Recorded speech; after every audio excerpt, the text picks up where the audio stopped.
Hi, I'm Nora from Via Seating and this is the Riva chair. I'd like to take a minute to show you some of the adjustments. The first adjustment on the Riva chair is the back height, and you can adjust this by simply lifting the back, and every click you hear represents a position it'll lock in.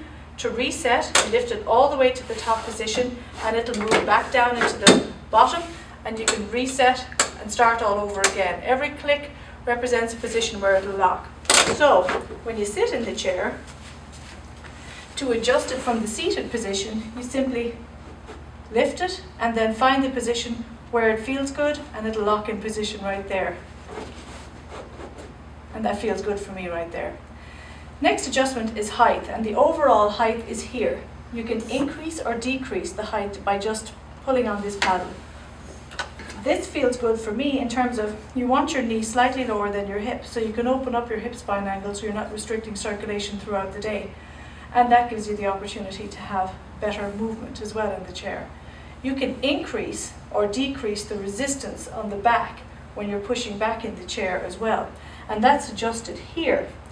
So you turn this towards the plus sign, that increases the resistance on the back. Turn it towards the minus sign and it will decrease the resistance on the back.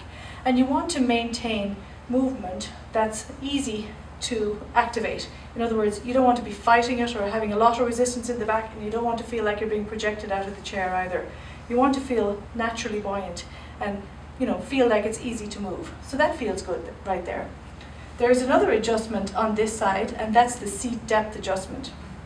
And right now, as I sit in the chair, I've got 2 to 3 fingers depth between the back of my leg and the edge of the seat, which is great because it shows that I've no restriction in circulation while I'm sitting here. But if you're a taller person, you may need to have more seat depth and more support under your leg, in which case there's a seat slide or a seat depth adjustment here. To activate that, you simply pull the paddle and pull the seat out, and that gives you more access to seat surface, or increases the seat depth overall to give you more support right here. If you don't need it, you simply do the reverse and activate the paddle and pull the seat back in, and you can see that's probably a good position for me. Those are all the adjustments on the right hand. There's just one adjustment on the left, and that's a back lock. To lock the back in position, I simply lift up on that paddle and the back is locked in position. To release, I push down on the paddle and it's back in an open mode again. But there's 5 different positions that back will lock in. So find the closest position where you're comfortable, lock the back out, and it locks in that position. To release, flip the paddle down, then activate the back and it's back in a movement position. That's it.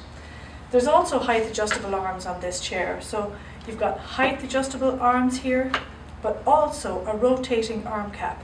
You can rotate the arm cap by just lifting the cap up, turning it, and it'll drop into a position where it locks in that inner position. This is a great feature to have in that it brings your arms closer to your body and puts your work closer to your near reach zone, which is everything that should be within this zone of work surface area for you. To reverse it, you simply lift it up and pull them out, and it drops into that fixed position. Those are all the adjustments of your Riva chair. I hope you enjoy it.